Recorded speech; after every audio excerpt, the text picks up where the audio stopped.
Hello student, I'm Sanjay Silva, nursing lecturer. So today we are going to discuss another important topic in our guidance and counseling module, that is listening skills. As you know, listening is very important thing in counseling. Not only in counseling, but also when we are working in hospitals or in wards or with the patients, wherever. The listening is very important skill we should have. Therefore, this topic will be very important for you in your day-to-day life, not only in your profession. So, we'll uh, do some introduction about the listening skills, and we'll see what are the skills that you have to deal with the patient in hospitals and even in counseling process. Okay, now there are two words in language, hearing and listening. What's the difference between hearing and listening? Yes, hearing is something that we perceive sounds, right? We getting sounds to your ear, right? So listening means something beyond that. Listening means that is the purposeful act. We try to understand what we hear. Hearing is just receiving the sound, but listening is trying to perceive the meaning, right? Getting the meaning of what is heard. So that is the difference between hearing and listening. In counseling, we learn about listening, not hearing, right? Because we have to listen to our patients carefully, and we have to understand what they are telling, and we have to respond accordingly. Therefore, there are some special skills we have to listen effectively. We'll discuss about those skills one by one. Right. Before that, there are some approaches to listening. Right. The ways, there are different ways of listening. How we listen, how we listen something effectively. So there are four main approaches. Those approaches are discriminative listening, comprehensive listening, critical listening, and active listening. What's discriminative listening? Now, actually, discriminative listening is uh, trying to distinguish between the sounds, distinguish one sound from other. That means now when you are in the classroom, you can hear various sounds, right? The lecturer is talking, and sometimes your colleagues may be talking among them, and the sounds of the vehicles that are running on the road, and the sounds of the birds outside. So there are various sounds, but you try to differentiate or distinguish one sound from other. That means you try to distinguish the sound of the lecturer, the voice of the lecturer. So that is called discriminative listening, trying to distinguish one sound from the other, right? The second one is comprehensive listening. Comprehensive means trying to understand. It is not just distinguishing the sounds, but trying to understand the meaning, right? That is called comprehensive listening, interpreting the meaning. And the third one is critical listening. That is something beyond that discriminative and comprehensive listening. Critical listening means that is not merely understanding, but trying to judge the clarity and accuracy of the message.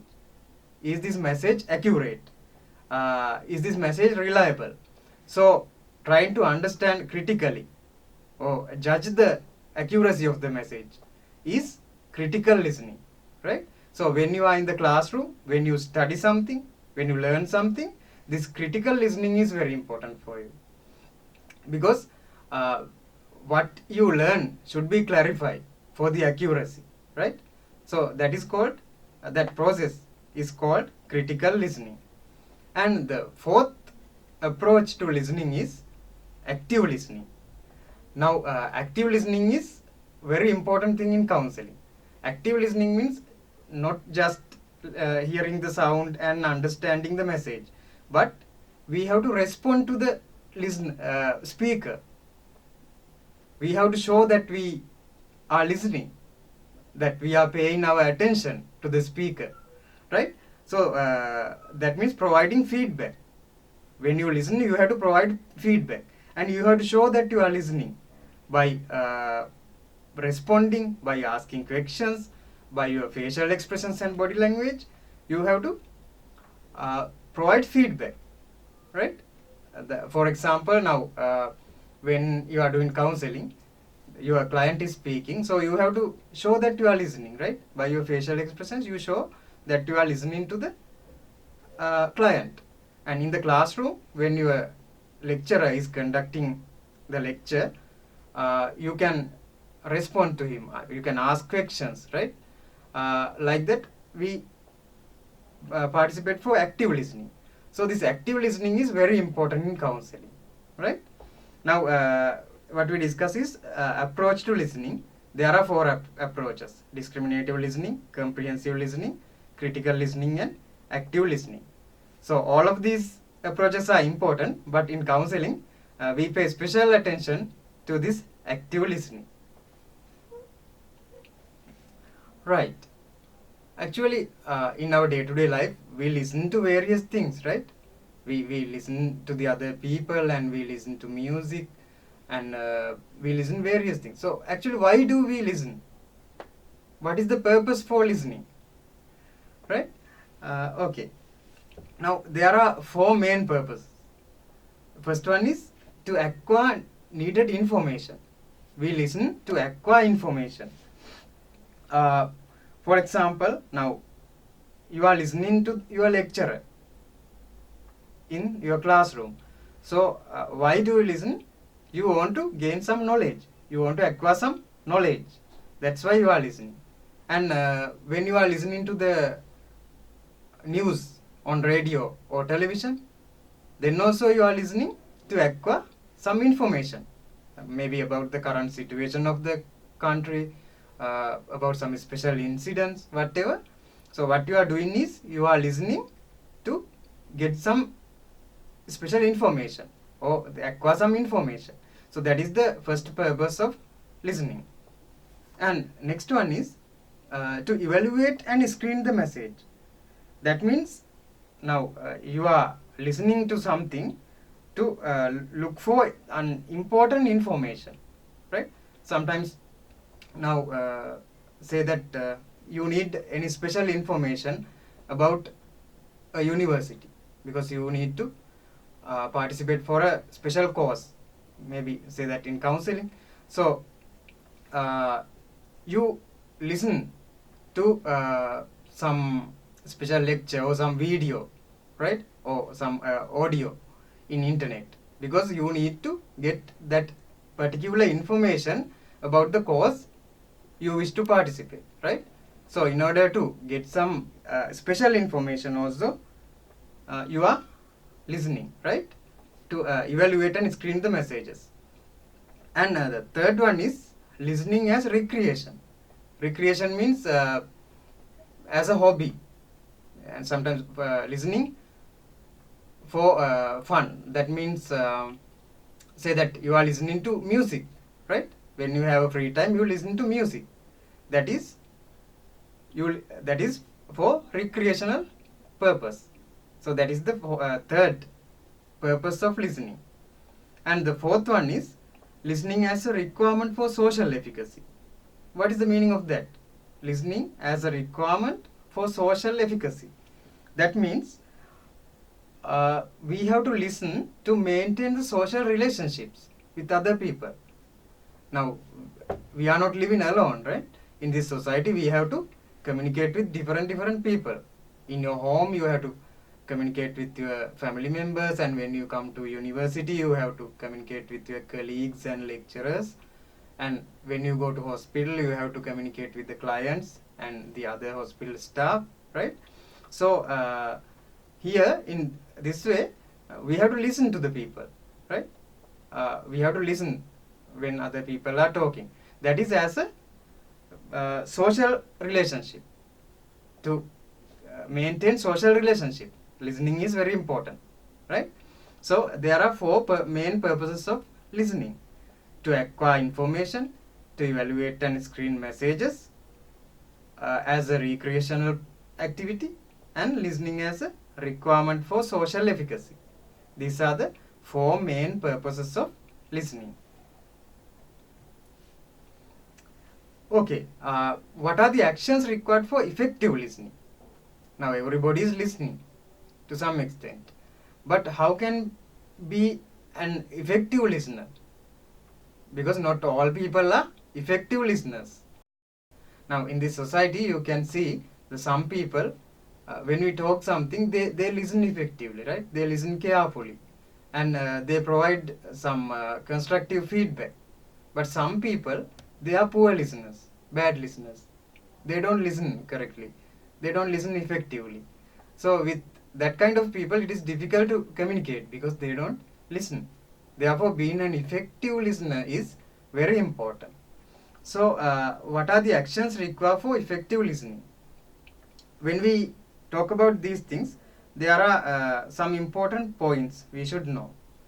There are active listeners and passive listeners, right? Now, in our previous slide, we discussed about active listeners. Active listeners are the people who listen carefully, who try to get the message accurately and provide feedback, responses. They show that they are listening, right? So these are active listeners, and there are passive listeners also. Passive means they show no effort. Effort is exerted by the receiver. That means now they don't show that they are listening, right? They are poor listeners. Or they are listening but provide no feedback. In that, with that kind of people, the speaker may be discouraged. Therefore, when you listen something, you have to be active listeners, especially in counseling. When you are listening to your client, you have to listen actively. You should provide feedback, right? And you have to show that you are listening. So that is very important. That's the difference between active and passive listeners. So we have to be active listeners in counseling. And next one is listening as observable action. Now, listening should be something observable. What do you mean by observable? The speaker should see that you are listening, right? He should observe. So, as I said earlier, we have to provide feedback. We have to use our body language, body movements, and we have to use our eye contacts, facial expressions, and we can ask questions, right? We can say, that we can restate. Restate means we can say what is told by the patient, right? So these actions can be used to show that we are listening, right? That is how we can be an effective listener, right? So listening should be observable. Those are two important things in active listening, right? Right. When you listen to something, listening is a process. It is a process. That means there are various stages. So, according to our textbook, there are 4 stages of listening. What are those 4? Yes. Sensing, understanding, evaluation, and responding. These are the 4 stages of listening. Now, first stage is sensing. What is sensing? Sensing is hearing the sound, hearing the message. It is just listening, receiving the sound with your ear, right? So that is called sensing, just receiving the message, just hearing the message conveyed. That is the first stage of listening, right? Actually, to improve this skill, you have to use some skills, right? Use some techniques. You can directly look at the person who is speaking, because then by looking at the person, you can not only hear the sound, but also you can observe the behavior of the person, the facial expressions and body language of the person. So sometimes the body language speaks more than the words. Therefore, you have to look at the person and try to understand what he is trying to convey, what he is trying to say.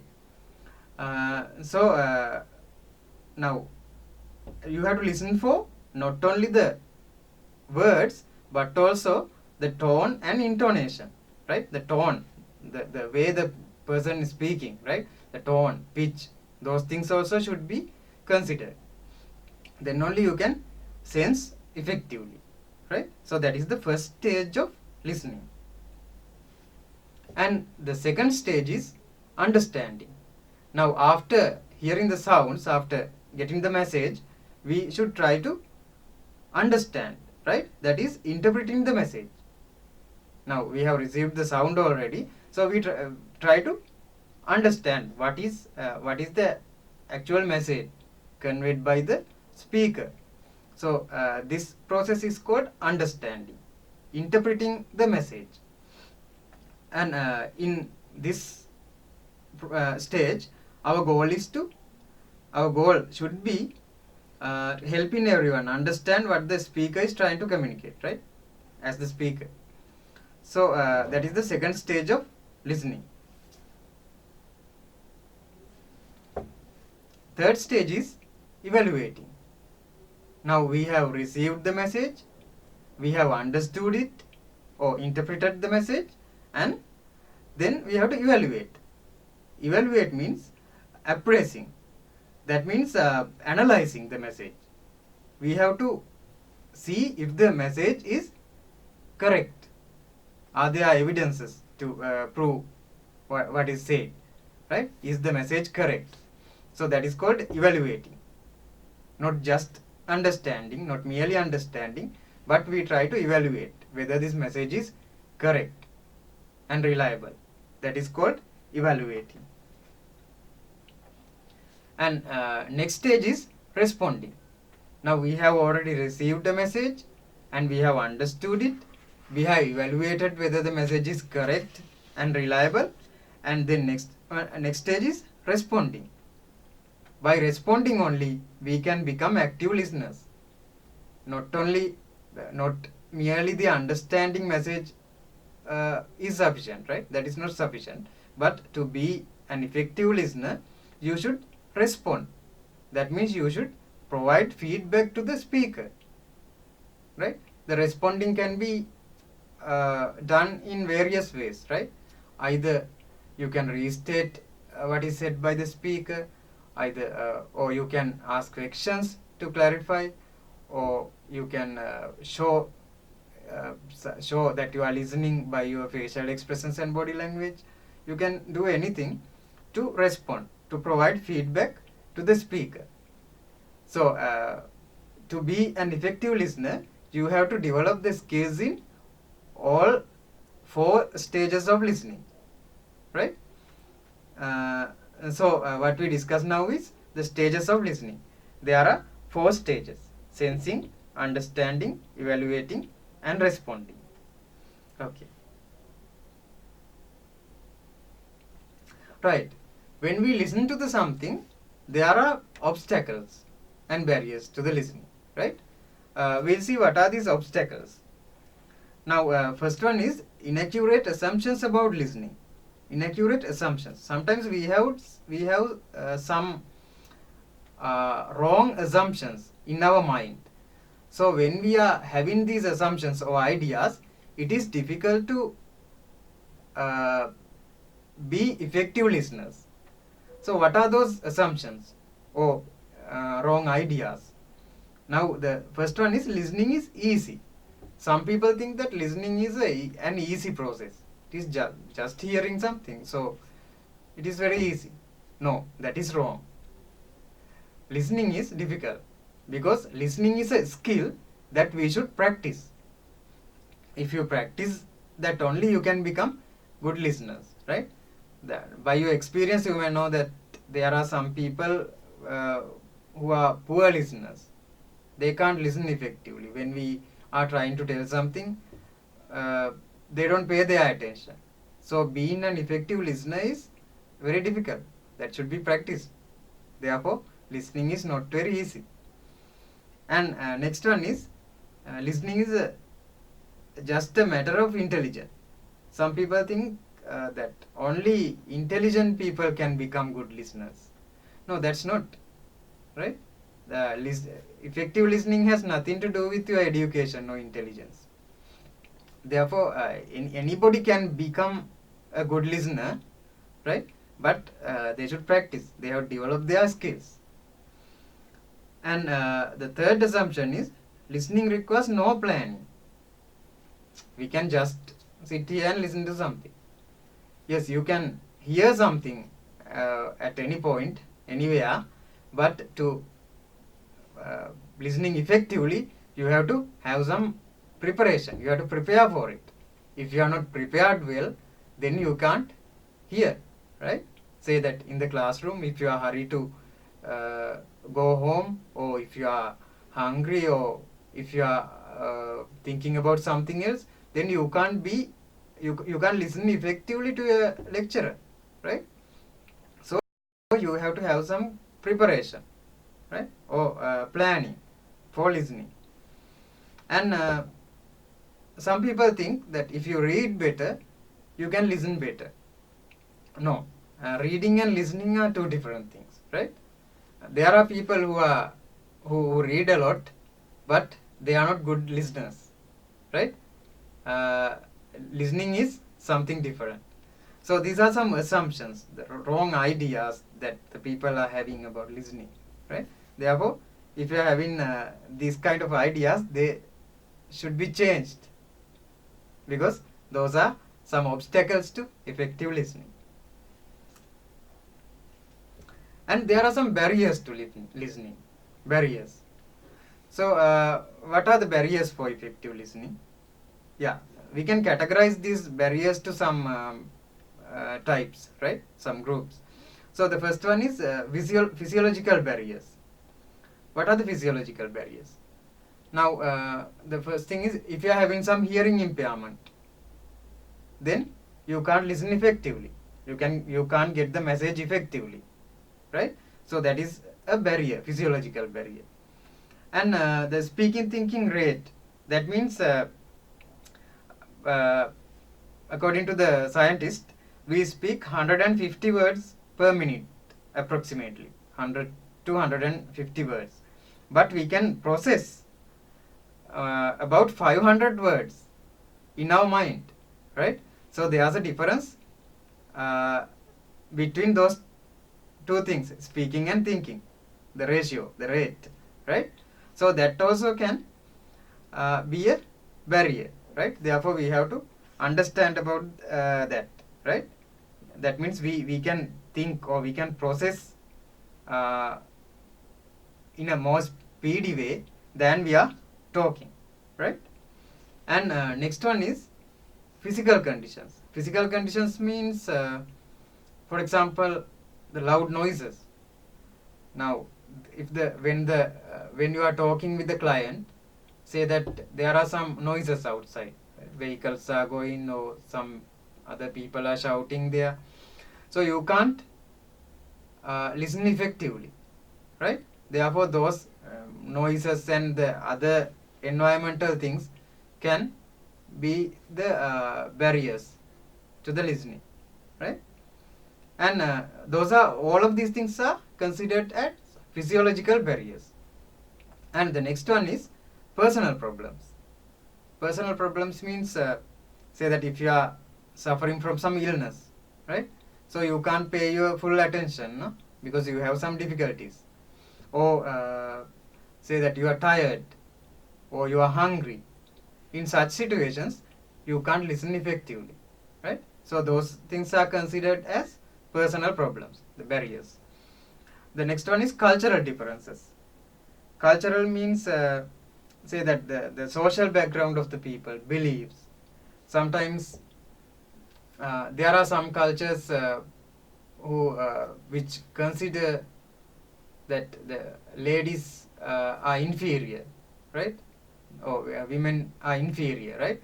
So in such a situation, when a person is talking with a woman, right, or a lady, that person can't listen effectively because he has some beliefs or some ideas, assumptions in his mind about that lady, right?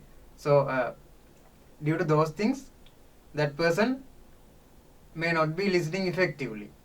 Those are some cultural things, right? And some religious beliefs. Those things also can affect to effective listening, right? And prejudices.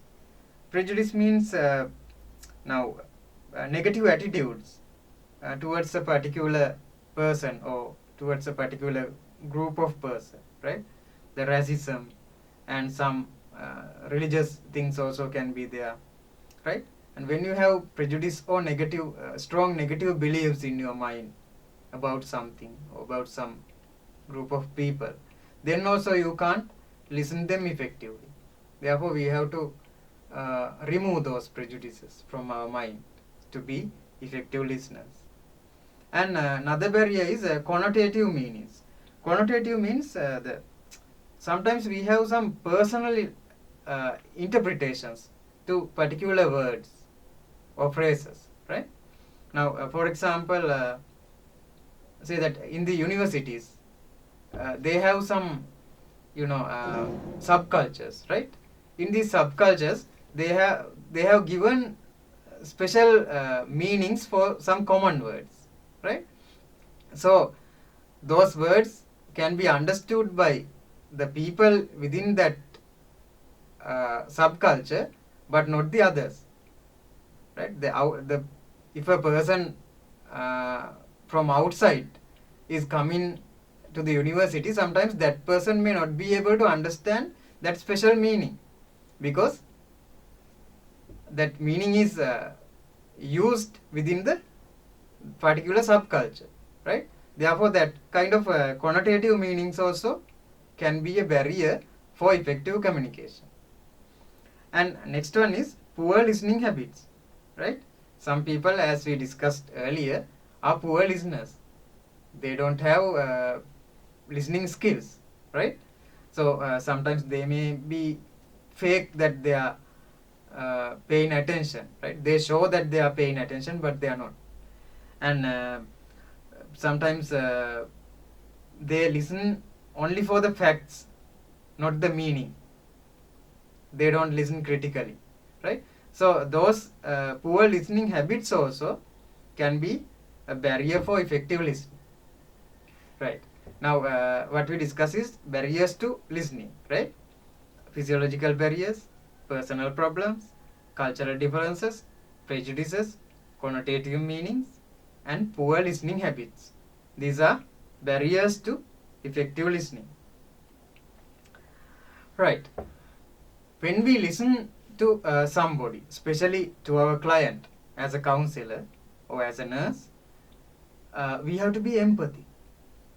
Empathic means now we try to understand the feeling of the other person. We should understand them, not just listening, not just understanding the message conveyed, but trying to understand the feelings. That means we listen from the listener's perspective. So that is, how do we encourage this empathic listening? We should try to understand them, understand the feelings of the person who is speaking, and we have to adjust our delivery accordingly and utilize feedback. Always provide feedback and try to understand what they are conveying. Try to understand the feedback of the other person.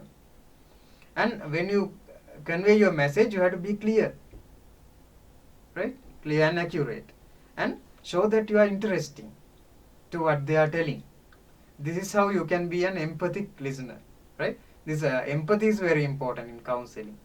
Therefore, because the people who are talking to us have various problems, that's why they are coming to us. So we have to show empathy. That is one important quality in counseling. Therefore, we should be aware about this empathic listening, and we try to be empathic listeners as counselors.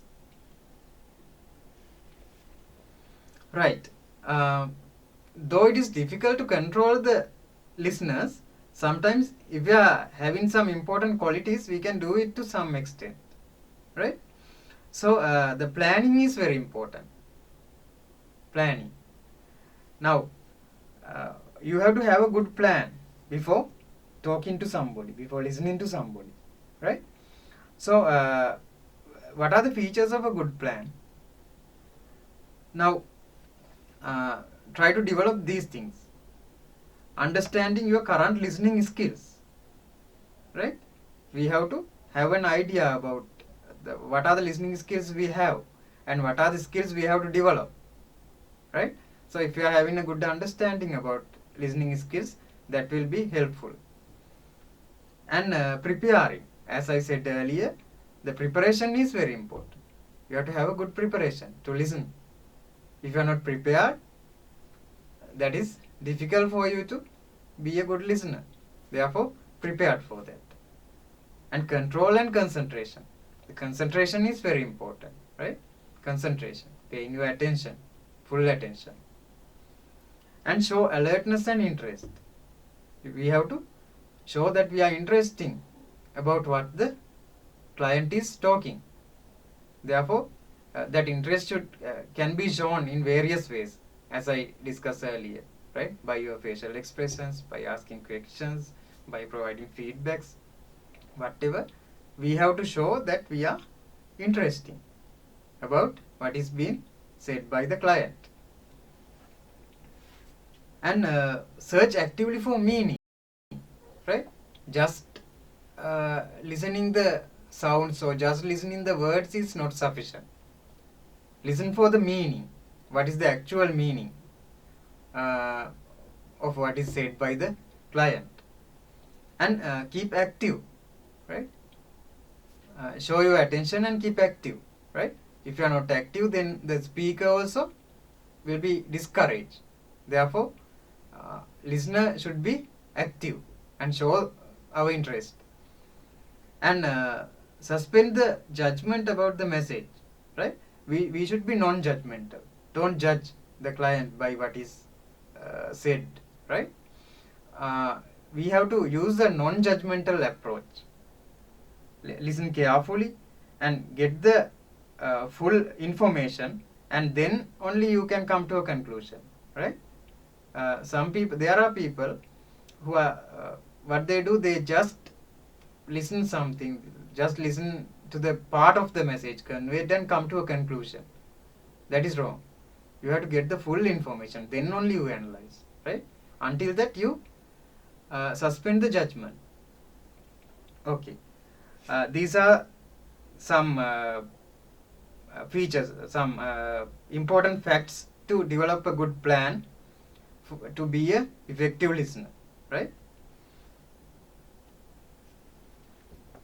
Right. Traps for listeners. Now, ineffective feedback and not understanding the difference between good and bad listeners are two major traps for listeners. Now, there are good listeners and bad listeners.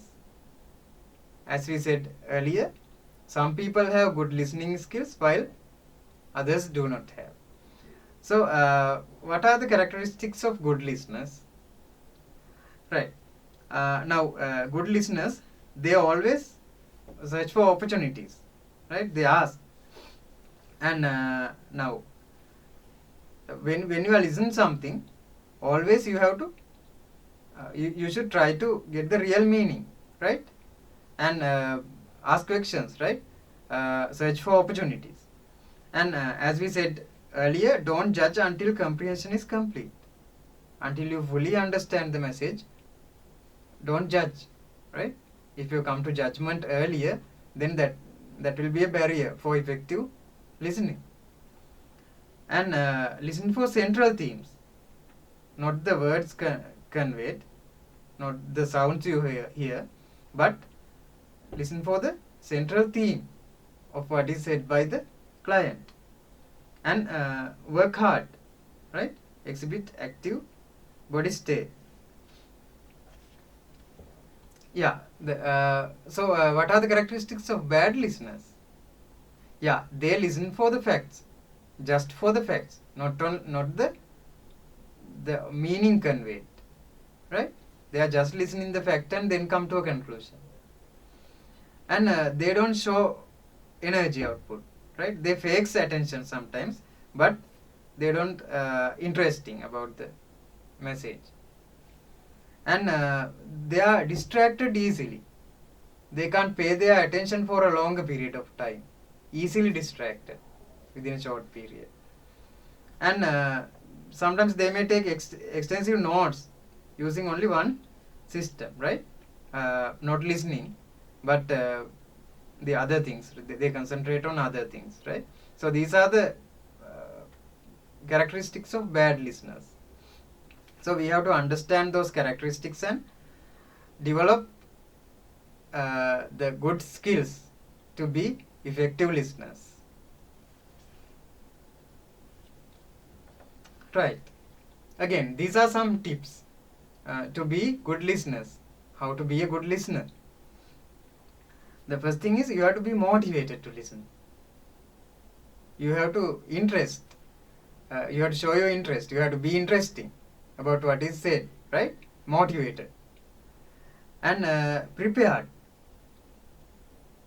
We discussed about this earlier, no? Now, preparation is very important.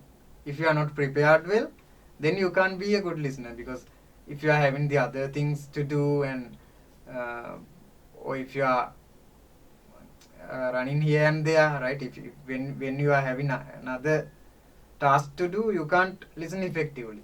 Therefore, you have to have a good preparation for that. Be prepared and be objective, right? Be alert to all cues conveyed by the speaker, and make good use of thinking speaking time difference. As we said earlier, there's a difference between our thinking time and speaking time in that ratio, right? So you should be aware of that and try to make use of it, and use the feedbacks. When you listen somebody, provide feedback. Always provide feedback. That it will be helpful to make your listening effective. And when the other person is providing feedback, then try to understand those things, right? You also can get a lot of things from the feedback of the other person. And practice listening. Listening is a skill that should be practiced, right? Nobody becomes good listeners by birth, right? So that is a skill which should be practiced. Therefore, listening should be practiced. That's why we are talking about listening. That's why we are conducting these lectures about listening, because that is a skill which should be practiced. And use verbal and non-verbal cues to encourage the speaker. Yeah, that also providing feedback, right? We have to use verbal and non-verbal cues. That means the verbal means by the words, right? You can say something, you can ask questions, you can restate. Those things are verbal cues. And non-verbal means using your body language, facial expressions, and those things are non-verbal cues, right? You can use both to encourage the speaker. When you are providing feedback, the speaker will be encouraged. Right. The feedback is another important thing in listening, right? Now, communication is a two-way process. Say that in your classroom, so the lecturer is giving a lecture, conducting a lecture, right? But you are just listening, providing no feedbacks. Then your lecturer will be discouraged, right? So, but if you are asking questions and if you show your interest, then your lecturer also will be encouraged to talk, right? Therefore, not only in classroom, but also even in counseling, or when you are talking to your client in the hospital or wherever, that feedback is very important when there's a communication process. So, the active listening means providing feedback. You are not just listening to the message, but you respond. That is the meaning of that is providing feedbacks, right? The feedback can be positive or negative, no problem, but the providing feedback is very important. Okay, what are the characteristics of feedback? Now, you have to be empathic when you are providing feedbacks. That means you should understand the feelings of the speaker, right? And based on that understanding, you can provide your feedback. Paraphrasing. Paraphrasing means you restate what is said by the person who is speaking, right? That shows that you have understand the message and you have understood the message. And immediacy, that means our feedback should be immediate. When the speaker is telling something, at that point, at that moment, we have to provide our feedback about that statement, right? If the feedback is delayed, then that will not be that effective. And clarity, your feedback should be clear, the message should be clear, right? And those feedback should be honest, right? And supportiveness should be there, right? We have to support, we have to show that we are supporting them. And should be specific, right? And problem oriented. So like this, there are various characteristics of feedback.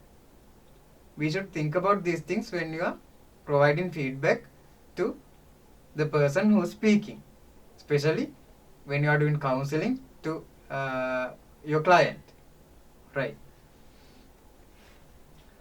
Okay, now techniques to provide good feedbacks.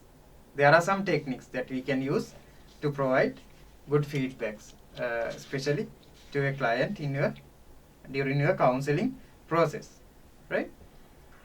Now, focus on the information needed. If you want to expand your discussion, right? Now, the focusing means if you want to get an special information, specific information, then ask the questions focused on that specific thing, right? Then you will be able to get more information about that, right? Your feedback should be focused on what you need, right? And you can use open-ended questions to expand the discussion, right? If you want the client to talk more about some specific thing, then you ask open-ended questions.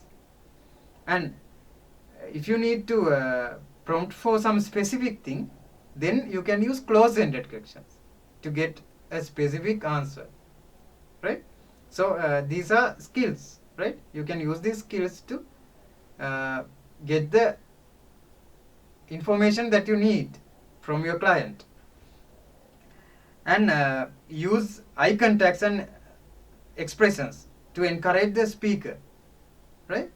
When your client is speaking, you can use your eye contact and some body language, facial expressions to encourage the client, right? And tell your understanding of what you heard. That means we discussed earlier about paraphrasing and restating, right? So you are telling the client what you understood, right? Restating. That is very important to show that what you understand, right? And summarize the key points. Time to time, you summarize what you understood. Okay, this is what I understand from your speech, right? Summarizing, that is important. Okay, guidelines for effective feedbacks, right? There are some special guidelines, right? You have to think about these things when you provide feedback. So try not to be defensive. Check on possible misunderstandings, right? So you can check this by restating or paraphrasing and gather information from the other sources. Sometimes the client is telling something, but say that you need to get more information and you need to check the accuracy of that. Then you can get the information from the other sources, such as the client's medical records, or from you can get the information from the significant other person, right? Whatever, you can use the other sources to gather more information. And do not overreact. Overreaction can be a barrier. And if you need to clarify something, then ask questions, ask for clarifications, right? Can you please explain? Like that you can ask for clarifications. Right. Now some another point about feedback. So sometimes we can see that managers are reluctant to provide feedback.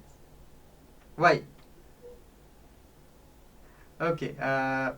Sometimes the people are reluctant to provide feedback due to the fear of the reaction of the other person.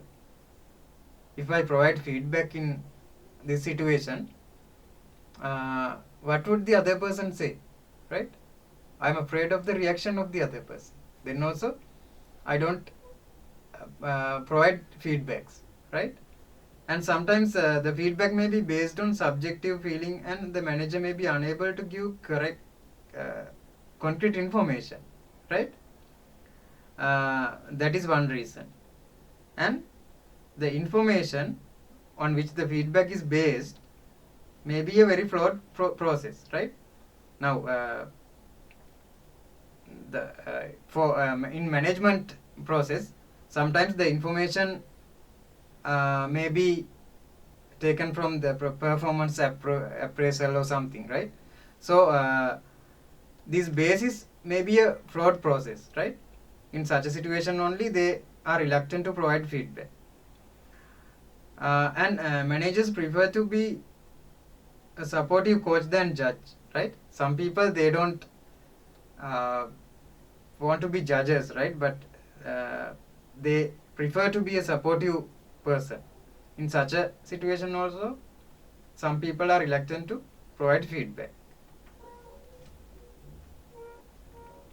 Right.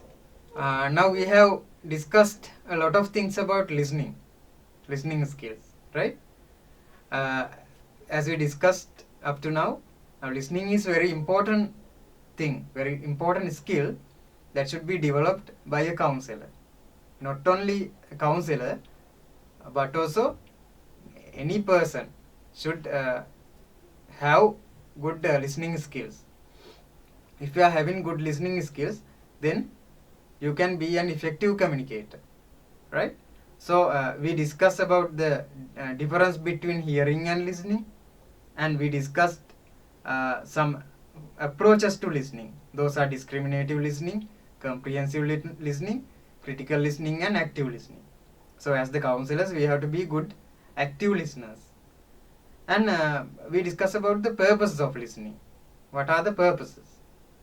To acquire needed information, to evaluate and screen the messages, as a recreation, and listening as a requirement for social efficacy. These are the main purposes of listening. Why do we listen to something? And we discuss about the stages of listening. There are 4 stages: sensing, understanding, evaluation, and responding. These are the 4 stages of the listening process. And we discuss about the obstacles to listening and barriers to listening. These barriers were categorized under several categories: physiological barriers, personal problems, cultural differences, prejudice, connotative meaning, and poor listening habits. Those are the barriers for listening. And we discuss about empathic listening. That means we listen for the other person's perspective, right? Empathic. We try to understand their feeling. And the traps for listeners, right? Under that we discuss about the characteristics of good listeners and bad listeners, and about feedbacks, right? That is what we discussed today. So I have some questions for you from today's lesson. The first one is, identify the type of listening that refers to the processing and interpreting of message. The type of listening that refers to the processing and interpreting the message. Answer A, understanding. Answer B, sensing. And answer C is responding. So, what is the type of listening that refers to the processing and interpreting of message? Yes, it is answer A, understanding. Processing and interpreting the message is understanding. And next question is, the barrier of effective learning in the listener characteristics are shown below, except. The barrier of effective learning in the listener characteristics are shown below, except A, low interest level, B, negative feeling about the speaker, C, inappropriate timing. So what is the barrier of effective listening in the listener's characteristics? Are shown below, except, right? Answer is answer C, because low interest level and negative feeling about the speakers are the listener's characteristics. But we have to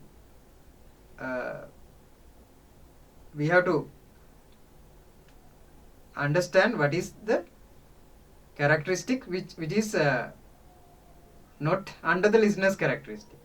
So that is answer C, inappropriate timing. Right. Today we discuss about an important topic of guidance and counseling module, that is listening skills. I think that you learned something new during this session. So see you next time. Goodbye.